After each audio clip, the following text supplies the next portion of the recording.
Yes. Proceed, Mr. Sridhar. Thank you. నీ పేరు? Saroja. Saroja.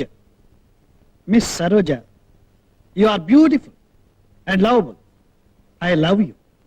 I can't live without you. I will die for you. నువ్వు లేనిదే నేను బ్రతకలేను. కానీ నీ అందానికి ముగ్ధులై నిన్ను ప్రేమిస్తున్నానని నీ వెంటబడ్డ వాళ్ళు ఎవ్వరూ లేరా? చాలా మంది ఉన్నారు. వాళ్ళ మాటల్ని వాళ్ళ ప్రేమను నువ్వు నమ్మలేదు, వాళ్ళతో చరువుగా తిరగలేదు, అవునా? అవును. వాళ్ళలో రాజా లాంటి వాడు, అంటే ఐ మీన్ అంత డబ్బున్నవాడు ఎవ్వడూ లేడా? లేరు. Mister justice, note this point. Miss Saroja, Raja కోటీశ్వరుడి కొడుకని నీకు తెలుసు.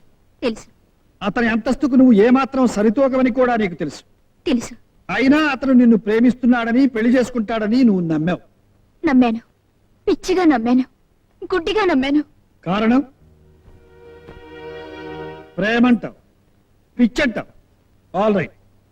మీరిద్దరూ ఆ ప్రేమతోనే పబ్లిక్ గా పగలనక రాత్రనక సినిమాలకు, హోటళ్లకు, పార్కులకు, క్లబ్లకు విచ్చలవిడిగా తిరిగారు, అవునా? అవును. Good good. మరి మీ ఇద్దరు వయసులో ఉన్నారు కదా, అంత ప్రేమగా పిచ్చిగా చనువుగా కలిసిమెలిసి తిరిగినప్పుడు మీరిద్దరూ ఒకరినొకరు ముట్టుకోలేదా? మీకెలాంటి ఆవేశము కలగలేదా? కమాన్, టెల్ మీ ట్రూత్. చెప్పలేవు, కానీ కోర్టులో అందరి ముందు రాజా నిన్ను రేప్ చేశాడని మాత్రం చెప్పగలవు. ఇది చెప్పలేవు. ఓకే. రాజా నీ కోసం ఎప్పుడైనా డబ్బు ఖర్చు పెట్టేవాడా? నేనొద్దంటున్నా విపరీతంగా ఖర్చు పెట్టేవారు. నీకు ఎప్పుడైనా డబ్బిచ్చాడా? అవసరానికి నేనే 2 సార్లు తీసుకున్నాను. I see. మిస్ సరోజ, నిన్నింత నమ్మించిన వాడు, నీ అవసరానికి డబ్బిచ్చిన వాడు నిన్ను బలాత్కరించవలసిన అవసరం ఏమొచ్చింది? పెళ్ళయ్యే వరకు అలాంటి సంబంధానికి నేను ఒప్పుకోలేదు. మ్మ్హ్మ్. అంటే నీకు ఇంతవరకు ఏ మగాడితోనూ సంబంధం లేదంటావు? లేదు, ముమ్మాటికి లేదు. ఉంది. నీకు సంబంధం ఉంది. అబద్ధం, పచ్చి అబద్ధం. నువ్వు చెప్పేదే అబద్ధం. నీకు ఎంతో మందితో సంబంధం. లేదు, లేదు, ఆ. లేదు. ఒక్కరితో కాదు, రాజా కంటే ముందు నీకు 4 సంబంధం ఉంది. లేదు, లేదు, లేదు. మిస్టర్ జస్టిస్, ఈ ఎగ్జిబిట్ చూడండి. ఆమెకు ఎవరెవరితో ఎలాంటి సంబంధాలున్నాయో మీకే అర్థం. అన్యాయం, ఘోరమైన అన్యాయం. ఆ ఫోటోలు కల్పితం. వాళ్ళెవరో నాకు తెలీదు. నాకు తెలీదు. భగవంతుడు సాక్షిగా నాకు తెలీదు. నాకు తెలీదు. మిస్టర్ జస్టిస్, కోటీశ్వరుడు కొడుకైన ఈ రాజా తనే కావాలనుకుంటే తనకున్న డబ్బుతో ఇంతకంటే అందమైన అమ్మాయిల్ని ఎంతమందినో కొనుక్కోగలరు. ఇలాంటి చరిత్ర ఉన్న అమ్మాయిని బలాత్కరించవలసిన అవసరం లేదు. అందుకే చెప్తున్నాను, ఇంతకు ముందే ఎంతో మందితో సంబంధం ఉన్న ఈ సరోజ దురాశతోనూ దుర్బుద్ధితోనూ రాజాను బ్లాక్మెయిల్ చేస్తే 1 లక్షో 2 లక్షలో రాబట్టుకోవచ్చని చేసిన కుట్ర. That's all I say. She is a brother. She is a prostitute. That's all mister justice.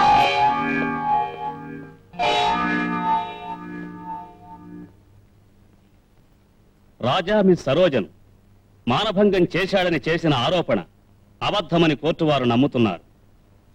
Miss Saroja అంతకు పూర్వమే చెడిపోయిందని రుజువైనందువల్ల ఈ కేసు కొట్టివేయడం జరిగింది.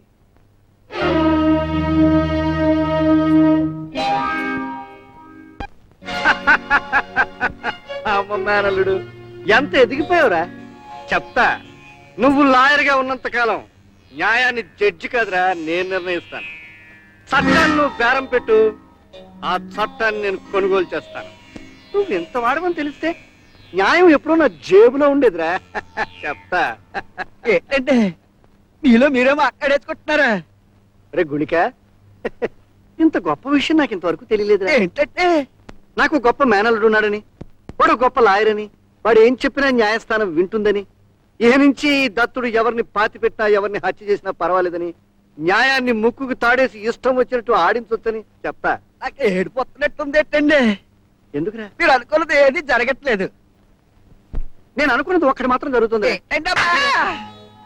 అమ్మనాయప్ప నీకేం గురువా? యాపీగా కాలు మీద కాలేసుకుని ఊరినే కబుర్లు చెప్పుకుంటున్నావు. అవతల జనం తెలివి మీరిపోతున్నారు. అక్కడికి మన దగ్గర డబ్బు ఉంది కాబట్టి పాతికో పరకో అప్పెట్టి వాళ్ళని మన గుప్పెట్లో పెట్టుకున్నాం ఇన్నాళ్ళు. కానీ ఇది ఏంటంట? చెప్తా. చెప్పు. చెప్తా. చెప్పు. చెప్తా. చెప్పు. ఏమిటయ్యా లింగం, 4 ఊళ్ళో మూతపరివి. నీ ఊళ్ళో కేకేస్తే నా ఊళ్ళో వినిపిస్తుంది, నా ఊళ్ళో కేకేస్తే నీ ఊళ్ళో వినిపిస్తుంది. అయినా గవర్నమెంట్ పబ్లిక్ గా నీ మున్సబగిరి లాక్కుంటేనే నువ్వు ఇంత ఉద్రేకపడలేదు ఏమిటయ్యా ఉద్రేకం కూర్చొని చెప్తా ఏంటి చెప్పేది? సిద్ధిలిగూడెం లేదు, ఆ, సిద్ధిలిగూడెం. ఏదా ధవళేశ్వరం ఫిర్కా ఆ, ఆ, ఇక్కడెవడో అనామకుడు 4వ క్లాస్ చదివాడంట. అప్పటికే పెద్ద నాయకుడిని అయిపోయాను అనుకుంటున్నాడు. మన దగ్గర తనఖా పెట్టిన భూమి గురించి ఒకటే తగాట. కర్రలతో సహా జనాన్ని ఎంటేసుకొచ్చి నన్ను బెదిరిస్తున్నాడు. ఉమ్, ఇదేనయ్యా వెళతో వచ్చింది తగదా బొత్తిగా తెలియని వాళ్ళు ఇంత చదువుకుంటే మన నెత్తి మీద ఎక్కిపోతారు ఏమిటంటాడు వాడు 4 రోజుల్లో మనం భూమిని ఖాళీ చేయకపోతే అరకలు కట్టుకుని వాళ్ళే తుమ్మేసుకుంటారంట. ఆహా ఆ రకాల అప్పులు కూడా మనం ఇవ్వాలి ఆ వెధవులకి ఇదిగో, మాటల్లో మనం వాళ్ళని లొంగ తీసుకోపోతే మందు కొట్టేస్తారు. ఆ తర్వాత మన చేతుల్లో ఉండరు. మనం ఓ పని చేద్దామండి ఏమిట్రా మనం వెళ్ళి ఆడ కాళ్ళు అట్టుకుందామండి ఈడేబడయ్యా మధ్యలోను. నేను దేశానికి దత్తుడిని ఈ వెధవ నాకు దత్తుడు ఓ పని చేయండి వెళ్ళి నున్నగా గుండు కొట్టించుకురా నాది అబ్బబ్బబ్బా, నవగ్రహాలు నా చుట్టూతా తిరుగుతున్నట్టున్నాయి. అసలు ఈ సమస్యను ఎట్టా పరిష్కారం చేయాలి అది చెప్పు నాకు. చెప్తా నా దగ్గర 4 మనుషులు ఉన్నారు వాళ్ళని నీకు ఇస్తా తీసుకెళ్ళు ఆ నాయకుడు ఎక్కడున్నాడో పట్టుకో రాత్రి అని లేపే ఆ తర్వాత నేను జైల్లో కూర్చుని ఊసలు లెక్కట్నా? ఏంటయ్యా నువ్వు చెప్పేది? ఎందుకయ్యా భయపడతావు ఆ నాయకుడు చావుకు ముహూర్తం పెట్టి అవసరం అయితే 4 రోడ్ల మధ్య ఆ చావు నాడుతూ చెప్పి మరీ చంపు ఆ తర్వాత ఏం చేయాలో నేను చూసుకుంటా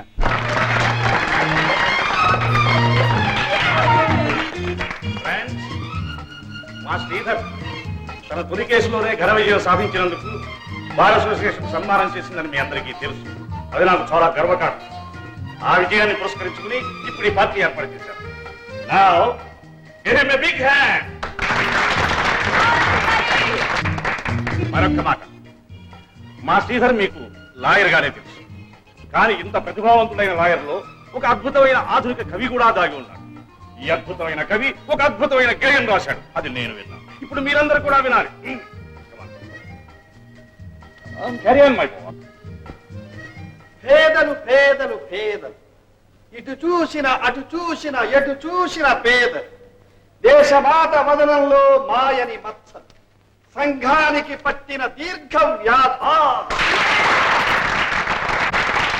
ఎన్నటికీ చిగురించని మూడులు కలిగిన వారల కలకల చూచి కడుపు పండి ఏడ్చే ఏడ్పులు పెరగలేని తమ బలహీనతను పరుల దోపిడిగా అరిచే అరుపులు ప్రజాస్వామ్య పరిరక్షణకిచ్చిన ఓటును నోటుకు అమ్మే దరిద్రులు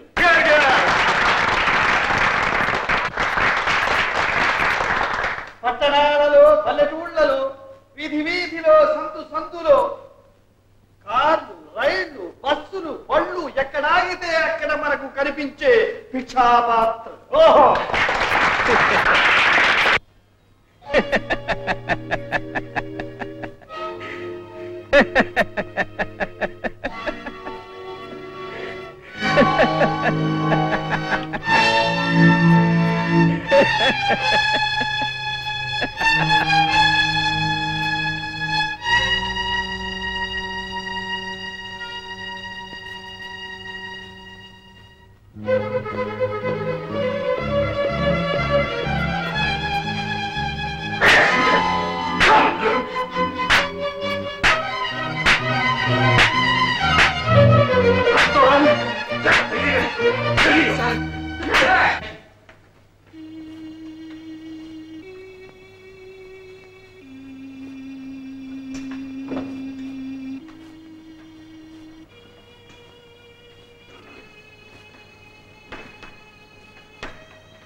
జార్జ్,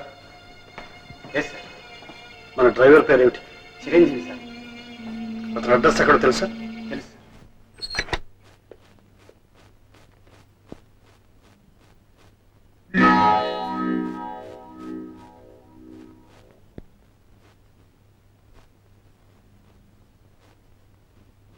నమస్కారం సార్. మీరు ఎందుకు వచ్చారో నాకు తెలుసు సార్. అంతమందిలో నేను ఎలా నవ్వడం తప్పే అయితే నన్ను క్షమించండి సార్. నేను క్షమాపణ కోసం రాను. తప్పు నీలోనే ఎక్కడో, అది నాలోనా నా జ్ఞేయంలో? లేనివాడి దురదృష్టంలోను ఉన్నవాడి అదృష్టంలోను సార్. నేను ఉన్నవాడి నన్ను అహంకారంతో రాలేదు, నిజం తెలుసుకోవడానికి వచ్చాను. నిర్భయంగా చెప్పు. పేదవాళ్ళు ఎప్పుడూ పేదవాళ్ళుగానే ఉంటారు. వాళ్ళు ఎదగరు పెరగరు అని మీరు అన్నారు. ఎందరో మహారాజులు పేదవాళ్ళుగా మారిపోవటం, కొందరు పేదవాళ్ళు మహారాజులుగా మారటం మీ కళ్ళారా చూస్తూ కూడా మీరు అలా రాశారంటే నవ్వకేం చేయమంటారు? ఇప్పుడున్న మహారాజులందరూ ఒకప్పుడు పేదవాళ్ళనే సత్యాన్ని కూడా మీరు గుర్తించలేకపోయారంటే నవ్వకేం చేయమంటారు? పేదరికం అంటే ఏమిటో మీకు తెలియదు, అసలు జీవితం అంటేనే ఏమిటో మీకు తెలియదు సార్.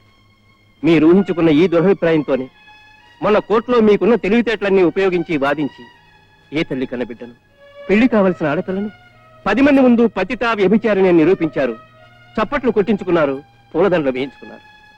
కానీ ఆ అమ్మాయి భవిష్యత్తు ఏమైపోతుందో ఒక్కసారి ఆలోచించారా?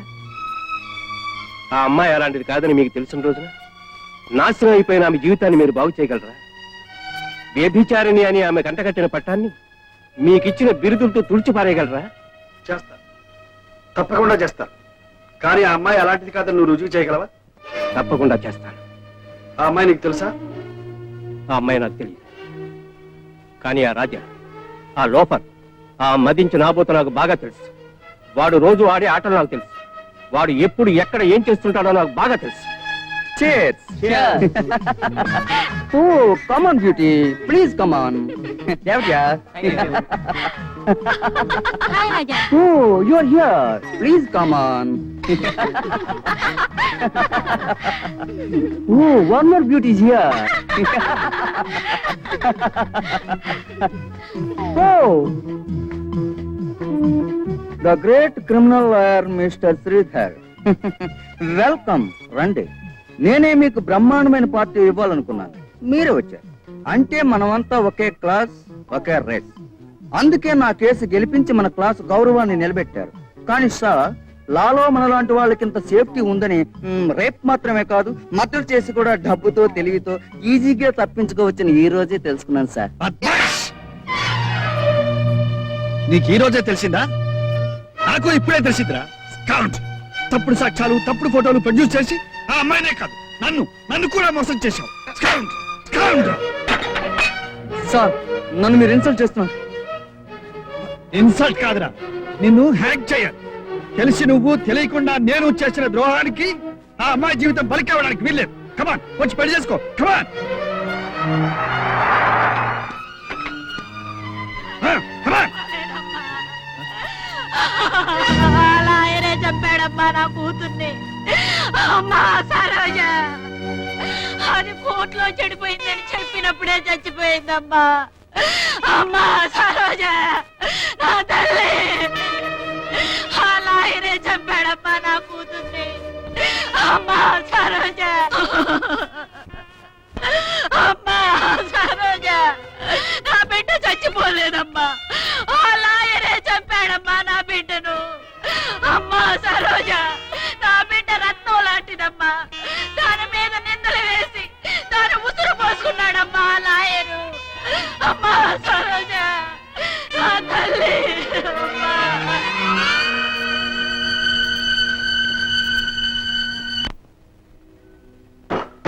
My God!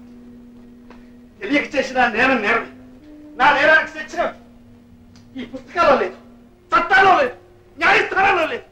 అందుకే ఆ భగవంతుడిని అడుగుతున్నాను, నా పాపానికి పరిహారం ఏమిటి? పాపానికి మించిన ప్రాయశ్చిత్తం లేదు. దానివల్ల ప్రయోజనం ఏమిటి?